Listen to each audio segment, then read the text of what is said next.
नमस्कार, good afternoon. पिछले Thursday को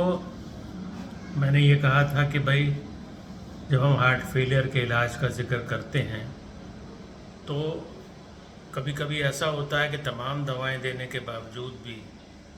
आपकी तकलीफ़ नहीं जाती है, हार्ट फेलियर नहीं कम हो पाता है।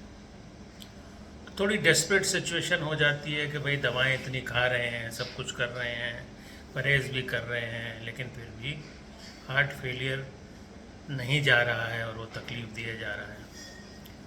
तब कुछ ऐसी टेक्निक्स हैं, कुछ ऐसी डिवाइसेस हैं जिनके बारे में हम लोग आज बात कर सकते हैं। तो पहले डिवाइस तो हम लोग कहते हैं कि अगर कुछ ऐसी कंडीशंस जो हैं जिसमें कि हार्ट की मांसपेशी 30-35% पे काम कर रही है, मरीज़ को बैठे बैठे सांस फूल रही है, ज़रा सा भी काम करता है उसकी तकलीफ़ बढ़ी रहती है, और कार्डियोग्राम में कुछ चेंजेस होते हैं जिसको हमने लास्ट टाइम डिस्कस किया था कि इलेक्ट्रिकल एबनॉर्मेलिटी होती है, लेफ़्ट बंडल ब्रांच ब्लॉक जिसको हम लोग कहते हैं। तो जब ये इलेक्ट्रिकल थोड़ी सी एबनॉर्मेलिटी होती है तो हार्ट के जो दो वेंट्रिकल्स हैं, लेफ़्ट और राइट के दो चेम्बर्स हैं, वो सिंक्रोनाइज तरीके से नहीं चलते, वो अलग अलग भागते हैं। अगर एक साथ चलें, सिंक्रोनाइज होकर चलें, तो उनमें पावर ज़्यादा रहेगी रादर देन के वो डिसऑर्गेनाइज तरीके से कभी कोई चल रहा है कभी कोई चल रहा है। तो इसको हम लोग सिंक्रोनाइज कर देते हैं। सिंक्रोनाइज करने का तरीका जिसको हम लोग कहते हैं बाई वेंट्रिकुलर पेसिंग, यानी लेफ़्ट वेंट्रिकल को एक तार से पेस करते हैं और राइट वेंट्रिकल को दूसरे तार से पेस करते हैं और दोनों को सिंक्रोनाइज करके चलाते हैं ताकि हार्ट की फंक्शनिंग इम्प्रूव हो सके। हार्ट की फंक्शनिंग जो 30-35% पे थी वो बढ़ के आपकी 40, 45, 50, 55 तक पहुंच जाए और सिम्टम्स भी आपके कम हों। जब हार्ट फेलियर होता है तो वाल्व भी लीक करने लगता है और इसमें जो हम लोग सिंक्रोनाइज करते हैं जिसको हम लोग बाई वेंट्रिकुलर पेसिंग या कार्डियक रीसिंक्रोनाइजेशन थेरेपी कहते हैं, वो जो हार्ट की वाल्व, माइट्रल वाल्व लीक करना शुरू कर देता है, उसको भी कम कर देता है। तो होता क्या है कि अगर हमने हार्ट हमारा एनलार्ज हुआ तो वाल्व भी लीक करने लगा और वाल्व जब लीक करने लगा तो फिर हार्ट फेलियर और बढ़ गया। तो ये एक विशेष साइकिल शुरू हो जाती है और इस विशेष साइकिल को हम लोग तोड़ देते हैं बाई वेंट्रिकुलर पेसिंग या कार्डियक रीसिंक्रोनाइजेशन जिसको हम लोग कहते हैं। अब कभी कभी क्या होता है कि जब हार्ट एनलार्ज हो जाता है तो वो या तो तेजी तेजी भागने लगेगा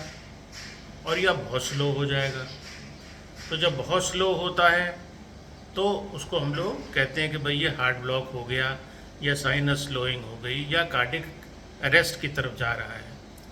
और जब हार्ट बहुत तेज़ चलता है तो भी उसकी कॉन्ट्रैक्शन पावर कम हो जाती है, तो उसमें भी ब्लड प्रेशर गिरता है और पेशेंट शॉक में चला जाता है और कार्डियक अरेस्ट हो जाती है। तो जब हम लोग सिंक्रोनाइज करते हैं, जब हम लोग सीआरटी करते हैं, तो उसका जो एक वायर राइट वेंट्रिकल में जाता है उसमें एक कॉइल लगी होती है जिसको हम लोग कहते हैं ये आईसीडी हो गई कि अगर मान लीजिए धड़कन तेज़ हुई तो वो शॉक दे के आपको उस धड़कन को स्ट्रीमलाइन कर देगा, और अगर मान लीजिए स्लो हो गई तो उस वायर से वो चल भी जाएगा, पल्स रेट भी इम्प्रूव हो जाएगी। तो इसको जो डिवाइस होती है जिसमें कि बाई वेंट्रिकुलर पेसिंग हो रही, यानी दो तार, एक राइट वेंट्रिकल में एक लेफ्ट वेंट्रिकल में पड़ा है, एक वायर एट्रियम में पड़ा है, तो एक वायर जो है वो जो राइट वेंट्रिकल वाला है उसके ऊपर इलेक्ट्रिकल शॉक देने का भी कैपेसिटी होती है, वो आईसीडी कहलाती है। आईसीडी अलग से भी लग सकती है लेकिन ज़्यादातर लोग सीआरटी के साथ लगाते हैं और उसको हम लोग कॉम्बो डिवाइस कहते हैं। तो चाहे आईसीडी हो चाहे कॉम्बो डिवाइस हो, आईसीडी हार्ट फेलियर नहीं कम करेगी, वो सिर्फ हार्ट फेलियर में जो धड़कन बहुत तेज़ हो जाती है जिसको हम लोग वीटी या वीएफ कहते हैं, सिर्फ उसे ही शॉक दे के ठीक कर सकती है। और पेसमेकर जो बाई वेंट्रिकुलर बताता है वो दोनों जो वेंट्रिकल्स हैं हार्ट के राइट एंड लेफ्ट को, इसको सिंक्रोनाइज तरीके से चला के वो हार्ट फेलियर को इम्प्रूव कर सकता है। तो आईसीडी इसलिए लगाते हैं कि भाई सडन कार्डियक अरेस्ट, डेथ ना हो जाए, और सीआरटी इसलिए लगाते हैं कि हार्ट फेलियर के सिम्टम कम हो, उसमें जो हार्ट के जो फंक्शंस हैं वो इम्प्रूव हो और वाल्व का लीकेज भी कम हो। जब दोनों कंबाइन कर दिया जाता है तो उसको हम लोग कहते हैं कॉम्बो डिवाइस। तो मुझे लगता है कि अभी मैंने ज़रा हैवी सा हो गया है, तो बहुत सारी डिवाइसेस के बारे में जिक्र आएगा आगे चल के, लेकिन आज सिर्फ हम लोग ICD CRT-D, जिसको हम लोग कॉम्बो डिवाइस कहते हैं, उस पर छोड़ देते हैं मामला। आप लोग ऑब्जर्व करिए, फिर आगे की और जो है जो डिवाइसेस हैं उनके बारे में जिक्र करूँगा। Okay, take care, bye bye.